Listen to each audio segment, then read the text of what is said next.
tous, my name's Alice and welcome back to my channel. So today we're digging deep into an aesthetic that has been around for quite some time but gained a lot of popularity in the past year on social media.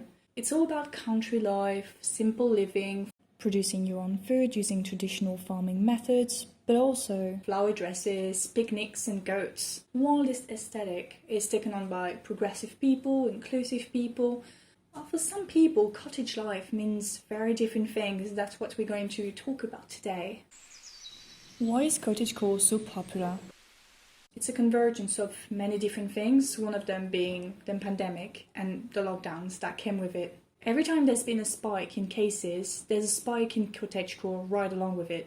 Trapped at home, people developed a better appreciation of small things like cooking, baking, just walking outside. Cottagecore became a way to virtually escape something that is physically unescapable. Redecorating a bedroom, creating a new wardrobe, made the virtual more real by turning your image's environment into something cottagey and cozy. Yet the rise of cottagecore started way before the pandemic. It was a response to increasing violence, to dependency on technology, to hustle culture, and just constant anxiety in regards to what will happen in the future. Finally, and that's something that's going to be very interesting for later on in this video, is that cottagecore is very much associated with sustainable living, and so as sustainable living gained momentum, well, cottagecore also became very popular. Cottage life in general is very sustainable. Cottagecore is a rejection of modernity. The aesthetic appeared in the 2010s, but cottage life has been a recurring trope in films like Brokeback Mountain, Little Women, Emma, but also in books, in poetry, and very recently, Taylor Swift. I want to put the Studio Ghibli's in the cottagecore aesthetic as well, because I've seen some people doing it in the past, and I truly believe that Miyazaki used a lot of the themes that are the essence of cottagecore, namely the romanticization of rural life. Authors, writers have continuously described the country with an implicit or explicit contrast to the urban. These works target an urban audience since they present rural life in a very idealized way. It depicts what used to be the norm but is now disappearing. It is a rejection of the modern. The cottagecore aesthetic draws back to the pre-industrial era where people lived very differently at a very small scale. They produced locally, they interacted with a very small number of people. Everything was very small scale and manageable. People live in harmony with nature, with seasons. Today's cottagecore is filled with tender nostalgia. Cottagecore influencers will wear long, flowy dresses. They go around with their little wicker basket, picking up flowers and playing with lambs. While this aesthetic is very much apolitical, I can see you writing your little comments like, oh no, you don't understand aesthetics, they're just meant for fun, blah blah blah. Yes, it's totally true. The majority of people involved in cottagecore are just interested by the trend, and some actually want to make it more inclusive and less Eurocentric. Yeah, I'm very curious about the people who actually decide to live that way and do so as a political choice. I want to know how they benefited, for the best or the worst, from the popularity of this aesthetic. How cottagecore is politicized. So cottagecore life has been continuously associated with anti-capitalism, anti-globalization. And it's true, going back to a very simple cottage life is an affront to the globalized world. It reduces your carbon footprint tremendously and turns you into an active producer instead of just a lazy consumer. Yet I want to add another anti to the list of antis, and it's anti-big government. Moving away from cities also means moving away from governing authorities. The words free and self always appear in cottagecore videos when they explain you why they chose this lifestyle. For example, the Cottage Fairy on YouTube explained that she recently quit her job to live a more simple life in the countryside. By doing so, she reasserted her power over her life, herself, her independence.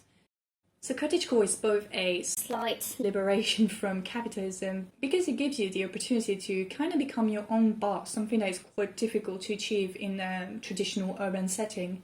But it still requires a certain financial stability and a certain amount of privilege to be able to fully take on the cottagecore lifestyle. On top of that, it's also a liberation from the state, since it's very much about figuring out by yourself, surviving by yourself, without much help from the government or just people in general. And finally, when looking at the cottagecore community online, it appears that most of those people, most of the influencers are female, which led some to argue that it's also a liberation from men. Isabel Sloan wrote in the New York Times that cottagecore offers a vision of the world where men are not consciously excluded, they are simply an afterthought. But there are women who go in a completely different direction. Now look at this feed. It looks very cottagecore, doesn't it? Well, this is the Darling Academy, and Elena is what you now called a #tried wife. The idea is that women need to care for their home, they need to care for their husband, for their kids. They emphasize on the fact that being a traditional wife is a choice, and some even go as further as calling it a liberation. Going back to a traditional way of living is not about self-discovery anymore. It's a reversal in time to binary dynamics and family values. In that sense, traditional living is inward-looking. It's about your family, but it also has an outward dimension. It's about carrying on traditional nation-state values. Tried wives tend to be very patriotic. Therefore, their use of the cottagecore aesthetic, a nostalgic aesthetic, is a way for them to get younger audiences that are interested in cottagecore and to get them to listen to what they have to say and potentially expand the movement. Before I start this last part, I just wanted to reiterate that most people who like the cottagecore aesthetic are good people who are conscious about the environment, who just want to live a better life, or just want a bit of escapism. So bear with me for this one. There is this commonly held view that's been spreading faster in 2020. Guess why? It's the idea that our planet is overpopulated and that's what's causing climate change. That there simply isn't enough resources or energy to provide for our modern 21st century human needs.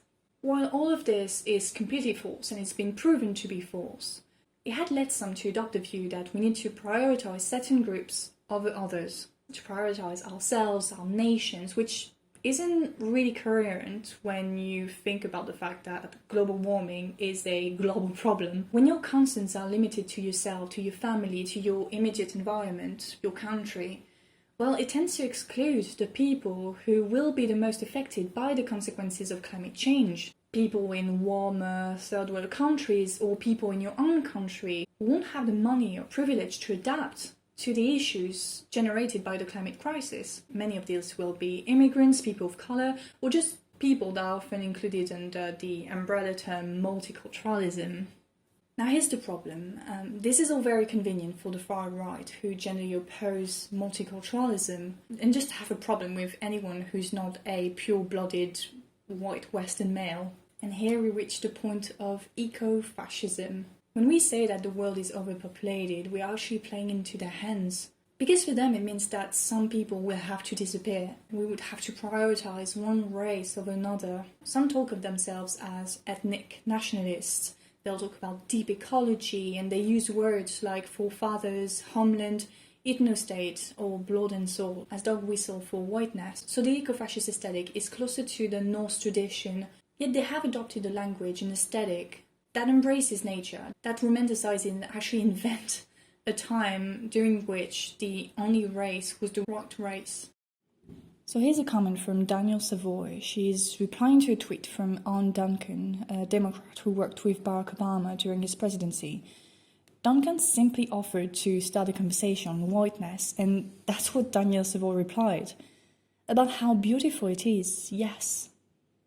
Now here's her profile 2 years ago. There are little trees, there's a little sun, a reference to Suna, a North goddess, and Savoy describes herself as vegan in the style of Savitri Devi, who happened to be both a Nazi and an ecofascist. In this tweet, she uses the hashtag Evola, radical traditionalism, which was the name of Evola's ideology that still inspires fascists today, and you get that extra alt-right for the win. Savoy was banned from Twitter 2 years ago, but now she's on Gab, an alt-right friendly platform. So again, ecofascists are very much a minority, but it's just something to look out for in our communities, just to make sure that the cottagecore aesthetic remains something fun, positive, and inclusive. Okay, we went from Taylor Swift to Ecofascist. That's pretty interesting.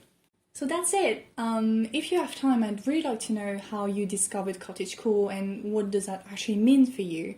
Otherwise, I would be extremely grateful if you could subscribe to this channel. It really helps me.